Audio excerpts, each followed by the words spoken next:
Vocaloid is a topic that needs no introduction here on the internet, but here's a quick one anyways. The simplest of terms that my tiny brain can put it, Vocaloid is software used to create artificial singing that's synthesized from recorded samples of real-life voice actors and singers, resulting in digital pop stars. Easily the most popular diva from the bunch is Hatsune Miku, whose voice bank was developed by Krypton Future Media as their brand mascot. Miku is an internet culture icon, having her own animated live concerts, and appearing in many different franchises and music as a feature collaboration figure. Shit, she's even appeared in commercials for goddamn convenience stores. Miku is everywhere. When I see this color, this is Miku blue to me. With such a family-friendly and marketable reputation, it should come as no surprise that many of the songs Miku sings are very bright and upbeat. But remember, just about anyone can create their own Vocaloid music, so there's bound to be some creators who go the opposite direction with the tone of their music. There's a large amount of songs that have unsettling lyrics with fitting lore and details that go into the music video. So in today's video, I'll be going over a small section of what I think are the best Vocaloid songs with more melancholy backstories/lore. As a side note,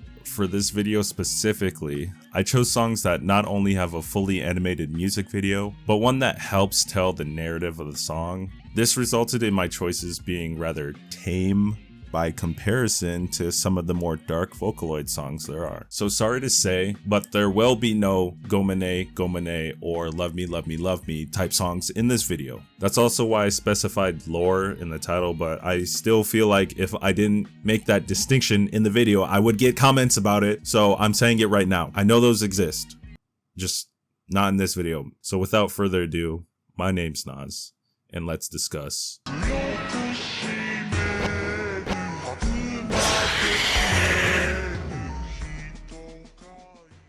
The first song I'd like to cover is Alice of Human Sacrifice. This song was originally produced by Yugami P and uploaded on a site I only knew existed after working on this video called Nico Nico, which is like a Japanese made YouTube. If you've ever heard this one before, you likely heard this version of the song. But this is actually a remade version of the song that was also uploaded on Nico Nico. The original version created by Yugami P actually looks and sounds like this.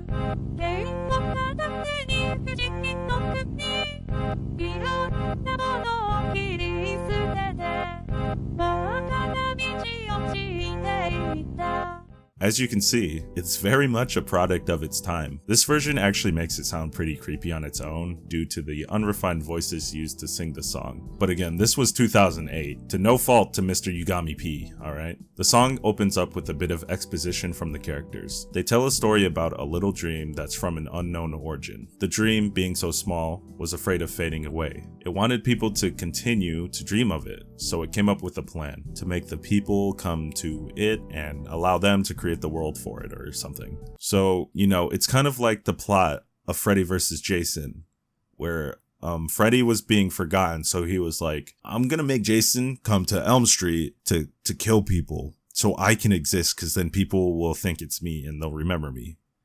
Bro, it's just like that, believe me. Of the characters, the song starts with Alice of Spades. It's told that she wields a sword as long as her neck and cuts down anything that stands before her with it, leaving a red trail of carnage. Such a powerful character in Wonderland, truly. Too bad she was defeated in the very lame way of getting lost in the woods and locked up in Wonderland Alcatraz. Now, to the people of Wonderland, the only evidence of her existing is the red path she left behind, though there are some who don't even believe she was ever real. Next is Alice of Diamonds. This second Alice was a singer who sang evil-ass songs apparently on the streets of Wonderland, corrupting the people who would gather around to hear his music. The fate of this Alice changes a little depending on what version you're watching. This version just says he was shot by a madman, but in just about every other version, he's the one who turns mad and does it himself. When Alice of Diamonds was shot, his blue roses were dyed red from the blood of the wound. The third Alice is the Alice of Clubs. This Alice was young, cute, and charismatic. With these traits, she was able to make a new kingdom in her own image. Her downfall is a sort of strange one. I don't think she dies, but it says she's corrupted by the dream from her fear of losing the kingdom.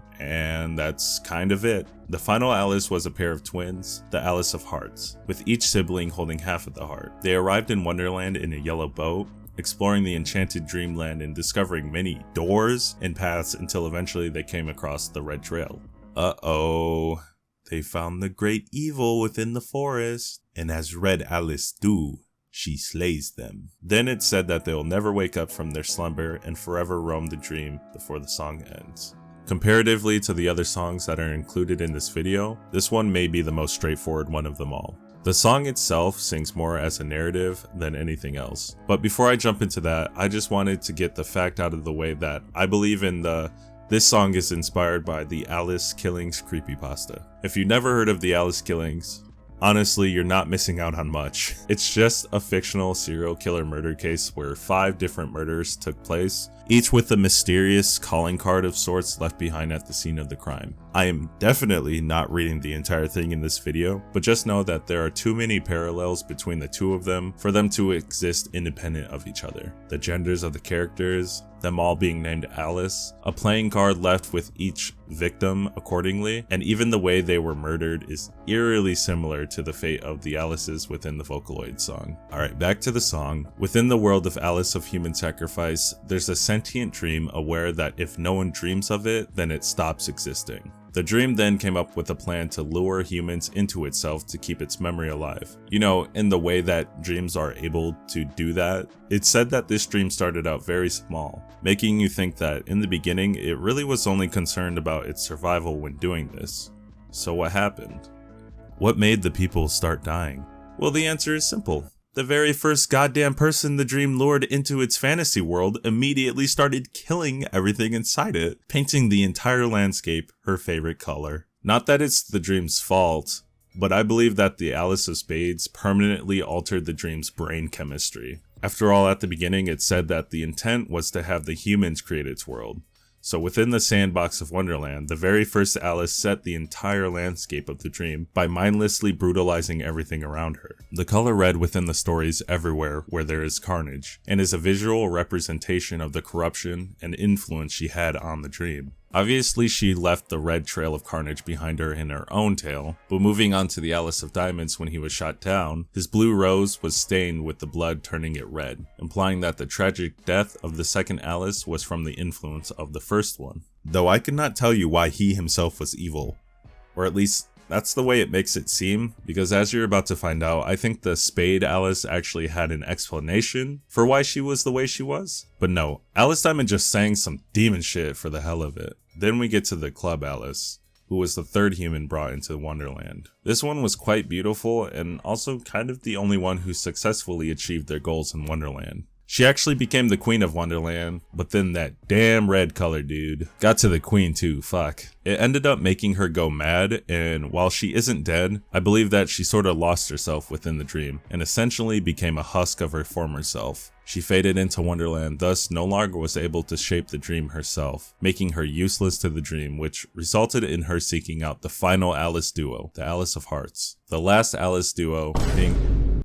Oh my god, bro. Oh, hell no, man. What the fuck? The last Alice duo, being the youngest, were full of curiosity and adventure. And had they been the first to enter the dream, perhaps things would not have gone so badly for everyone that followed. Their innocence blinded them to the reality of the corruption that had already taken hold of the dream until one day it caught up to them. They wandered within the woods just as the Alice, a couple Alices before them did, and somehow found where she had been locked away. Here the song says that the two were discovering the true Alice at hand. This gets a little blurry as there's just not enough context as to what this could be exactly. But what I think it means links back to the Spades Alice, who I think is the only one who fought against the dream, not wanting to take part in its selfish ploy. She saw through the rose-tinted Wonderland and fought desperately to escape until the dream took action and basically removed her from existence within Wonderland. So when it says they were close to discovering the truth, it means that they were right next to the truth. Spades Alice is the truth of Wonderland. Too bad she was never one for words, as you know. She doesn't discriminate against things she finds in Wonderland. She hates them all equally.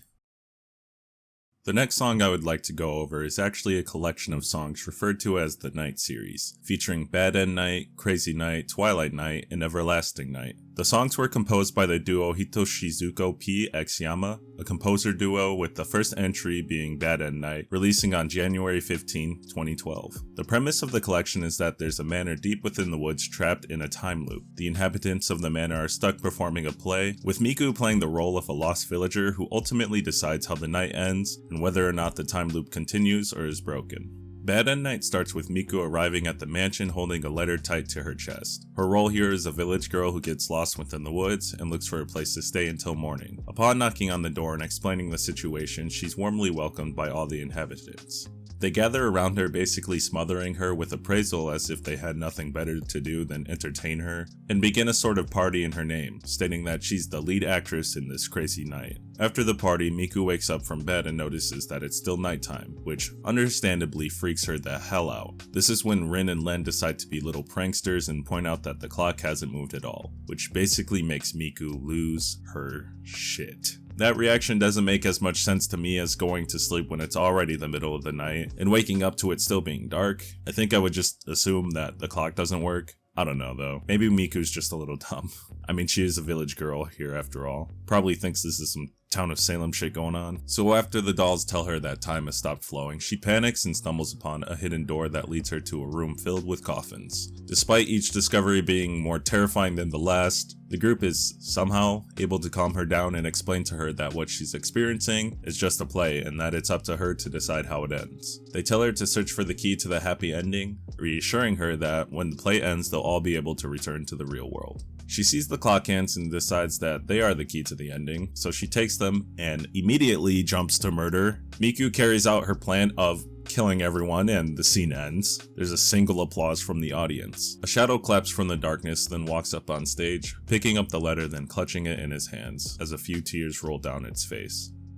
Crazy Night is the second song in the series and begins with a buzzer and curtains rising. The story seems to play out the same as the previous entry with some minor differences. This time around, Miku walks through the darkness with a single spotlight on her and is once again let in and greeted by the inhabitants of the manor. The evening plays out the same as they party, drink, and entertain their unexpected guest. As the night goes on, it seems that they lose track of Miku, yet proclaim that the show must go on, though not too much time passes before they realize that a page is torn out of their book. This is important because the book is actually the script they have to follow to act out the night, and without it they can't finish the play, which is what's keeping them in the time loop. The crazy night continues as they all attempt to look for the page while speculating what could have happened to it. At some point in their discussion, Miku reappears claiming that she found it, and proceeds to murder everyone again with the clock hand, which sets into motion the same ending seen in Bad End Night. Within the lyrics, it's again stated how this is an incorrect ending to the story, saying if you want to see the true ending, make things crazier. The curtains begin to fall again, and they sing that unfortunately time's up, let's meet again another night, implying that there's another time loop to come. Twilight Night opens up with Miku monologuing to herself, questioning how she's going to be able to put a stop to this never-ending nightmare. She narrates her previous experiences as it's represented by a cute little cardboard setup. Yet again, we're shown her being let in and a party beginning as the inhabitants tell her that it's dangerous to be in the woods alone at night and she should stay until morning. As seen in Bad End Night, she discovers the coffins and equips the clock hands and slaughters the inhabitants, though it pans out and we see that Miku is witnessing the cardboard performance herself.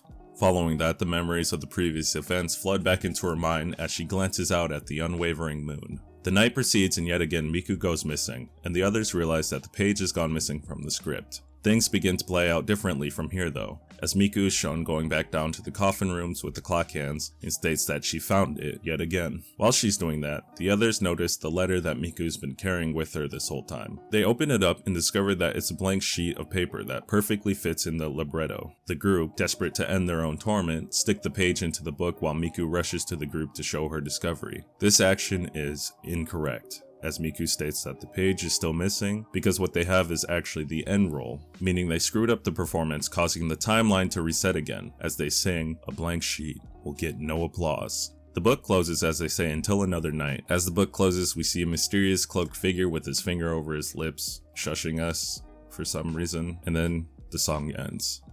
Everlasting Night starts out with an establishing shot of a city, contrasting the forest setting of the previous songs. They sing of what can be assumed to be the start of the whole incident, with the song starting with the lines, "Try to remember how it all began." The characters seem to be celebrating something while Miku looks distressed. The framing of the scene would imply that there are opposing forces in this moment. She must not like whatever it is they say to her, so she turns and runs off, but seems to slip and fall, letting out a scream before the song picks up. In the next scene, we see the characters for the first time are on an actual stage performing in front of a filled audience. They're gathered around a living area, expressing their boredom and talk about a potential guest that could liven things up. Most of them discuss a possibility of supernatural monsters, and Kapuko's like, bro, what if it's just some random guest? And to the rest of the group's demise, it is in fact just a boring ass uninvited guest, as Miku is once again on their doorstep and asks to stay for the night. Yet again, they all liven up with Miku's entrance and pour wine in celebration of their unexpected guest. The audience applauses their performance, and the thrill encapsulates Miku. High on the rush, she recklessly dances around and accidentally smashes her hand into the clock, sending the clock hand flying and shocking the whole cast. Miku falls through what looks like space and time, similar to how Squirtward was falling through the nightmare dimension the Flying Dutchman sent him through. When she comes to, she quickly realizes that everything is different. The set has turned into a real house, and the cast has fully become their casted parts. The present Miku thinks of how she can save herself and everyone when she reaches into her pocket and finds the letter, which she realizes is the end roll to the play. Full of hope, she goes to tell them about her discovery, but as she approaches the door, her instincts tell her to stop, deciding to listen in onto their conversation instead. Hearing this betrayal, Miku runs off with the rest of the cast chasing after her, realizing she overheard their conversation. Miku is consumed by fear, goes mad, and once again grabs the clock hands and heads down to the coffin room with the intent to ruin their plan. Miku opens the coffin with the rest trying to stop her, but they're not fast enough. After seeing what's inside the coffin, without hesitation, using the clock hand, she cuts her wrist, then using the blood as ink, writes her own ending to the end roll she's been carrying this entire time. Briefly, she seems to reminisce about her time with the others, before she shakily raises the clock hand above her head. The others burst down the door, but it's too late, and Miku brings the clock hand down, ending her own life. The manor burns down and we see a silhouette of a hand reaching out being caught by another before the video goes black, and we hear the same applause at the end of Bad at Night as the screen says, "The true ending."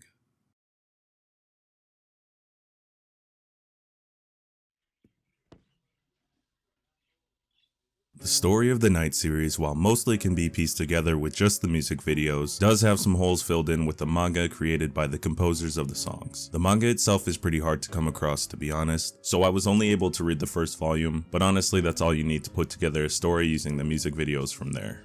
The story begins with the manor inhabitants, who in the real world work as part of a company that was founded by a famous playwright named Burleigh. The playwright has long since left the company, and without him the group seems to be struggling financially with modern inventions, which I assume are just movies. Backed into a corner, they come up with a scheme, creating a fake play and market it by claiming that it's a lost libretto from Burleigh himself. They hold special auditions for the leading role of the play, and Miku is the one who's selected for the role. She's relatively new to theater, but does have a passion for it. She looks up to the others as mentors, and they genuinely seem to care for her, even considering her a friend after countless hours of rehearsal together. Briefly, there's a mention of some type of rumor that if you don't perform a play perfectly within the Burleigh company, the founder himself will put a curse on you. Which I'm sure that's just not blatant exposition, right? The next part of the performance is where the music videos begin to pick up. As it's shown in Everlasting Night, they perform the first act of the fabricated play. It's clear that this is the real world, as this part clearly takes place on a set, and we even see that the audience is filled with many different people. Enter Miku with the scene of her coming to the door and asking if she can take refuge in the manor for the night before they have a party in her honor to curb their own boredom. Miku, being new to the stage, feels a bit of a rush from the beautiful lights and the applause from the audience, goes a bit off script, and begins to twirl around, wishing that the night could last forever. This is when she accidentally hits the clock hand, breaking it and ruining their performance. The video shows this is when Miku wakes up in the fake world, but that's not exactly how it goes. She isn't immediately transported into the fake world. They're able to play off the mistake smoothly and continue the rest of the act out, finishing the night. After, everyone goes off to celebrate the success of the first night, while Miku returns to the stage believing that she ruined the performance. Despite everyone still clearly loving it, she sees a letter addressed to her on the stage and reads it. The content of the letter is the truth behind the play and details the scheme the group is behind. Feeling anger and betrayal, Miku goes to confront the group and demands that they come clean and admit that the play was not written by Brûlé. Not only do they refuse to, they say that if she tries to tell the truth, they'll pin the whole scandal on her, causing her to run out of the room. Though tragedy strikes as she storms off consumed by emotion, tripping and falling on the clock hand, resulting in her death. Just as this happens, Brûlé himself activates his domain expansion, transporting everyone into the fictional world which, through Miku's perspective, is the moment she fell trying to escape the others. Putting a pause on the story, I think I need to explain a couple of things. The fake world that the characters are trapped in initially seems to be the libretto, but I believe it's specifically the real world performance in the form of a book, meaning that they're forced to repeat the actions of the night before they got trapped. Bad End Night and Crazy Night are the same instance of one time loop being told, with the former being told through Miku's perspective and the latter being through the group's perspective.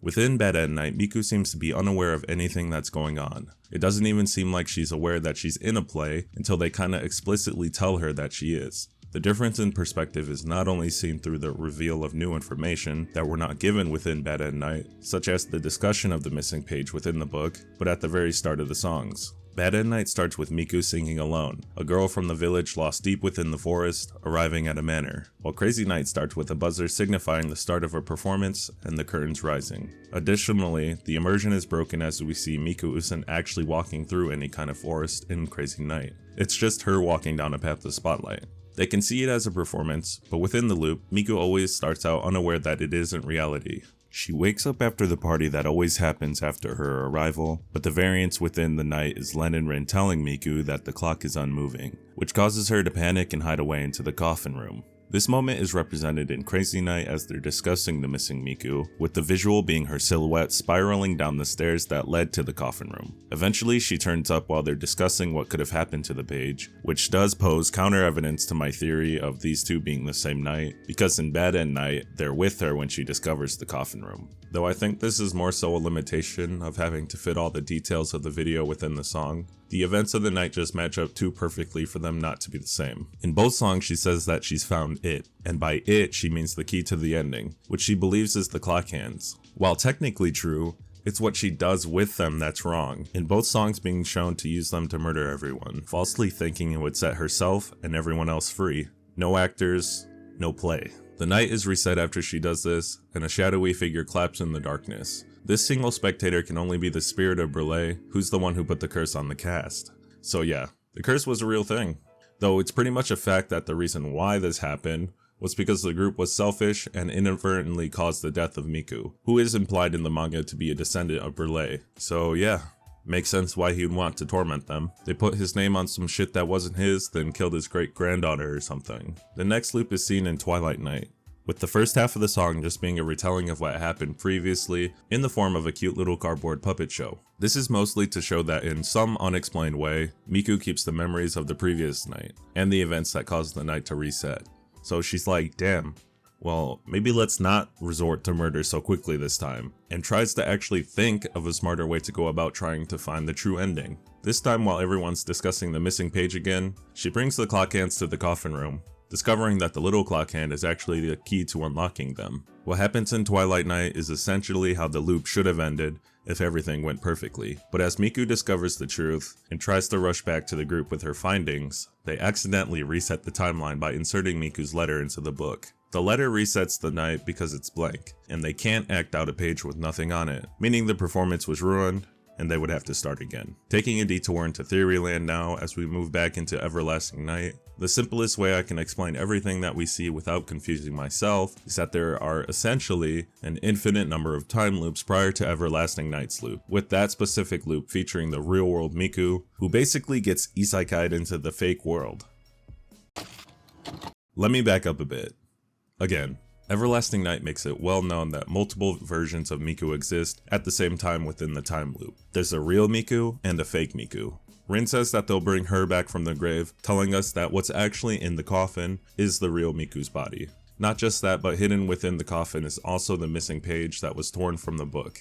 Now, why was it taken out, and by who? To be honest, who did it really doesn't matter, because no matter how you look at it, the answer is always it was either Miku or someone in the group. The group members all have the same goal, so if any of them did it, it was likely with the whole group agreeing on the action. And I don't really need to explain why it doesn't make sense for Miku to have taken the page. They took the page out because, as I mentioned previously, the script that they're following isn't actually the libretto. It's the night of the performance that happened in the real world, and the one event we never actually see happen in any of the nights is Miku's death. Act 1 of the play ends with the party for the lost villager, which is why it's always after that they realize the page is missing. This is because, for one, they never actually perform the following act, but it's also after the performance, Miku discovers the letter addressed to her telling the truth about the scandal, and the confrontation that leads to her death. The page they took out was the part of the night when Miku's accident happens, which causes her to have no memory of it in the fake world, and also vaguely explains why she doesn't ever know what's going on initially either. They hide the evidence of her death in the fake world because the group believes that they can change the outcome of the night if they take out the page and simply tell Miku to find the true ending. The reason behind them wanting to change the events of the night is because they simply aren't bad people. They were desperate to save their company and their livelihood, so they took drastic measures to save it all. I genuinely believe that blaming the whole scandal on Miku was a spur-of-the-moment bluff that Miku believed. Within the manga, they're shown numerous times to truly care for and look after Miku. When she hits her hand on the clock and shatters the glass, she believes that everyone's gonna be mad at her for ruining the performance. But Kaito seems to only care about her well-being. Even in Everlasting Night, before she stabs her hand with the clock, they're crying as they desperately try to stop her. So in the very first loop, refusing to accept her death, at some point they took out the page so Miku wouldn't be killed at the end of the night. Instead, every night they basically go, "Oops, the ending is gone. Oh well, hey, you should try to find an ending instead." Jumping back to Everlasting Night, I believe that this Miku is the only real Miku. This is why she's shown to be the only one to start her loop in the middle of the night after the party, paralleling Bad End Night when she wakes up and discovers that it's still nighttime. Not only this, but she doesn't seem to have any previous memories of any other nights like she did within Twilight Night. When you think about it, it makes no sense that Brele would put Miku through the same torment as the others, when she wasn't in on the scandal at all, but also was the only one who actually died from it. With that established, we can continue back to the story when Miku overhears their conversation. She assumes their plan means that there's a ninth actor, and thinks that they're gonna harm her in some way to bring the real leading role back from the grave. This drives her mad as she grabs the clock hands yet again, except this time her plan is to desecrate the body of this ninth person to ruin their plans of replacing her. She shuts the door on them, locking them out so she can continue out her plan, but when she opens up the coffin, everything comes back to her. She remembers all of the events of the real world, the time spent at rehearsal, the intoxicating opening performance, and her death that followed. With this knowledge, she uses the clock hand one last time to cut her wrist and uses the blood to write her true ending, which involves the manor burning down, ending the everlasting night. But before that happens, she acts in her last scene, as she raises the hand and plunges it into herself, just as the rest of the group barges in and witnesses. This is the true ending, and this was the only way that they were ever gonna get the true ending. Not with Miku dying, but specifically the real Miku dying. The body in the coffin was always the fake one, just as the Mikus who lived to see the timeline reset, because again, it was never her punishment. The only reason why the real one was transported into this world is because she's fated to die in the real world, which is why her actions are the only ones that result in anything happening. They could not accept that her death was on their hands, so they did everything they could to try to change the outcome. But they alone could not alter her fate, no matter how much they fought it. But that's exactly why they looked so devastated when they saw that she was gonna die again, because they always knew that this is how the night happened, and if that she died, then technically the play was performed properly, and that would be it. After they're forced to finally accept the consequences of their actions, the manor is burned down as written in the end roll, which is representative of the loop ending. With the loop ending, they're transported to moments before the incident, and are able to save her after finally realizing their mistake, and being rewarded with the opportunity to correct their wrong. As Miku is falling at the beginning, her hand is consumed in a white light. As she reaches out, we hear the same buzzer used to signify the start of the performance within the fake world. Though at the end of the video, we see a silhouette of a hand, yet again reaching out surrounded by white light. Though instead of falling, we see another hand reaching out to grab onto the other before it ends. So in the end, they're able to return to the real world and prevent Miku's death, ending the story. One can assume from this point they've long since learned their lesson and came clean soon after. The final song I would like to cover is a newer release that has gained quite a bit of popularity within the short time it's been out, Mesmerizer. This song was produced by 32Key here on YouTube and features Miku and Teto as vocalists, with a bright and vibrant music video to accompany the upbeat rhythm. It starts off with the pair dancing to the beat of the song as confetti rains down onto them. The whole song looks like the final boss of kids' YouTube content, with bright colors and fast-paced movement. Believe it or not though, this stylistic choice fits within the theme of the song. Miku sings melancholy words, expressing her displeasure over being told no thinking about real feelings, which she mockingly states at the start of her verse, saying that the assertion makes you forget about your desires in your heart. Teto slides into frame, offering an ultimate escape, suggesting that she should play dumb and give herself in. No think, make your head empty. They shift sides and begin to sway back and forth on a black background covered in stars. They share similar facial expressions, but Teto is holding up the ASL sign for help, as she says that we're invited to the event, where everything will be tainted. The main melody of the song begins to bump, now with the star or sparkle thing spinning around the middle, as Miku sings that we're tailor-made for this era. While she sings, Teto's eyes blink a pattern that can be compared to Morse code for SOS. They swap between who dances to the song depending on whose turn it is to sing, and when Teto sings, her lyrics come across more like a warning by comparison to Miku's, stating, "Your extra lives are quickly being lost as your durability is worn away." Ironically, when she sings this, she seems to genuinely fumble her dance up a bit, but then jumps right back to dancing.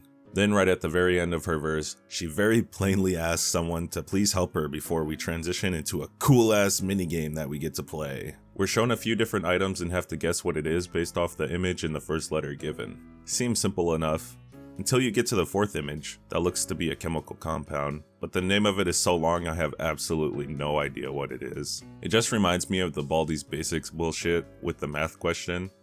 That's what it looks like to me. Right before the scene ends, Teto does something with her hands that looks to be the signal for help hand gesture, tucking her thumb in and wrapping her fingers over it repeatedly. Cutting right to another sequence, here Miku is blatantly being hypnotized, as even the lyrics sound like they're something you'd hear a cartoon character say when they're hypnotizing someone. Her body and eyes sway back and forth along with the screen, as the color slowly drains from her eyes until her head slumps over and her eyes flash the patterns associated with hypnotism. Teto is next, but instead of giving in, she actually is able to tune it out and stand completely still during the whole speech, as the day cycles behind her until there seems to be some type of technical error on their set. Miku once again sings the most depressing lyrics with an honest smile on her face, saying however you get through the day, it'll still be unrewarding as you're already in a robotic-like cycle. While Teto, noticeably exhausted at this point, sings her equally concerning part as the background begins to darken, until an indicator telling us to focus on the star pops up and Miku goes fucking goblin mode.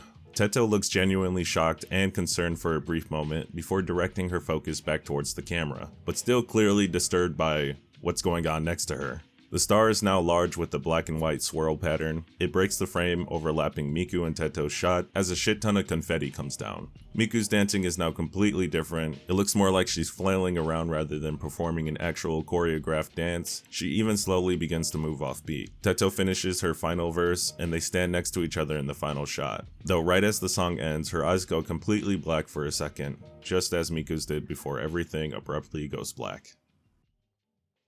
Mesmerizer is a not-so-subtle cry for help. There's literal signs and verbal calls for help. But what if I told you it's not just the characters who need to be saved, but it's you, the viewer, as well? You would probably say that's pretty damn obvious with all the imagery found within the video, to be honest. But I couldn't think of a better segment into my claim, so be nice to me. The video sets out to influence the viewer, while also showing the two sides of the effects of what it is that wears your durability away, as Teto puts it. I believe that Mesmerizer is a commentary on the modern day work industry, and how it affects the mental stability of people trapped within it at the bottom. The whole premise of being mesmerized ties into being stuck, performing the same redundant routine every day, resulting in one ignoring their real dreams because the cycle makes it seem hopeless. Your mind and body are being controlled for the benefit of someone else. At the very beginning, Miku echoes the words "no thinking about real feelings." I believe these aren't her words, but words that were said to her by someone else. This is due to the text box not having a point indicating that the dialogue belongs to her, despite in both instances of Teto's text boxes sharing this shape being directly connected to one pointing to her character. Then Miku asks if you're pretending not to notice the absolute truths in your heart, followed by Teto offering the appealing solution of feigning ignorance and giving yourself up. Later on in the song, Miku says that no matter how you survive the day, your effort will still be unrewarded, then saying that you're in a robotic-like cycle, continuing from the point of inertia. Teto even says that if you don't have luck or hope, you're even more screwed, and if you don't got what it takes, then give up and have the scraps. The luck mentioned is being born with the connections or enough privilege to completely avoid the scraps of the undesirable jobs. We as people have to find some way of making a living. The sweet trap mentioned is the initial appeal of the prospect of making a wage, but once attained, it's easy to feel stuck, like you're in a trap. Many of these undesirable jobs often have a repetitive labor loop, making you feel like day to day, you're nothing but a robot going through the motions of whatever it is you're programmed to do. The only solution we're given to making this feeling go away is to pretend that you do not feel it. Though Teto in the video seems to even question this solution herself, rhetorically asking if this is the best solution. Miku and Teto within the video represent two individuals who are caught within the loop, both wearing what looks like work uniforms worn by a restaurant or diner employees. Miku's uniform makes her look more like an entry-level employee. She even wears roller skates, which would make you think that she's a food runner or busser, while Teto's uniform by comparison implies her to be in more of a management position, with a button-down shirt and dress shoes. The differing positions show that Teto has more experience in the industry than Miku, which is likely why her lyrics come off as warnings. Miku, being the more young, more naive of the two, is much more susceptible to the mesmerization. By the time she breaks down, she's completely lost herself and gave up who she was, not even resembling the same bubbly spirit she was at the start. Her eyes are absent of life, her limbs flail around more loosely, and her movements are slightly offbeat, making her look more like a puppet on strings. Her sloppy movements show her complacency in her work now, where once she put in an effort to keep up and do a good job, now is replaced by a fake smile and a subpar performance. I mean, what would be the point anyways? It's all unrewarding regardless, right? Teto, being the experienced of the two, is able to withstand the effects of the hypnosis and even signals for help multiple times throughout the video, desperately hoping to be saved from the cycle. Even despite her higher mental fortitude, by the very end it's shown that her eyes gain the same lifelessness that Miku's had after the snap. Within a place of management, it's her job to guide and look after her younger employees. She herself was able to withstand the effects of the hypnosis, but it seems that seeing her innocent employee being turned into a shell of her former self is what did her in. I'm sure that watching someone so young and innocent go through a transition like that is very disheartening. Her only way to cope with it was to take her own advice, finally giving herself up and ignoring her own feelings. The final thing I'd like to discuss about Mesmerizer is, why was this video made?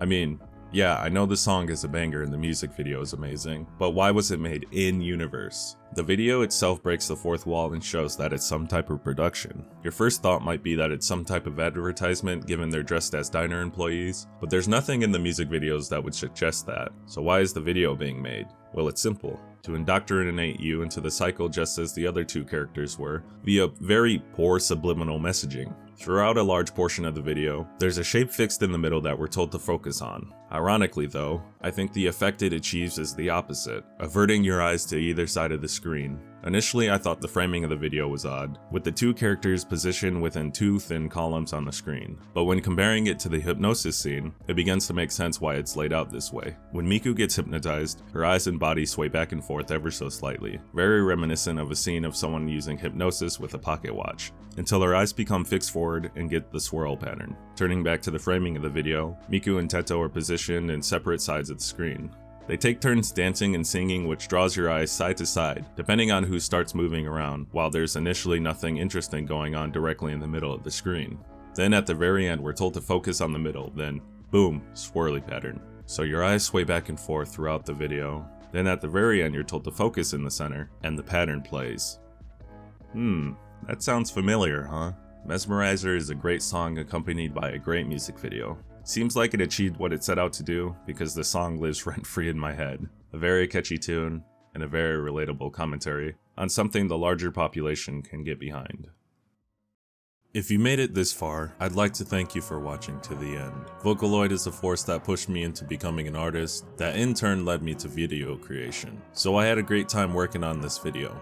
I should have mentioned it earlier, but I really suggest that if you haven't already, you give all the songs mentioned within this video a listen. They'll all be linked in the description. As always, if you have any suggestions for topics to cover, feel free to leave them in the comments. One last thing I would like to announce is that I have a Discord server now. So if you like my content, go ahead and join that, and you can chat with me whenever you want. Granted, I'm online, and looking at the Discord. Hopefully it won't happen again, but I felt this would be a good way to continue to speak to you guys in case there's no video for a long period of time. That will also be in the description. But that's all I have for you today. I hope you have a great day.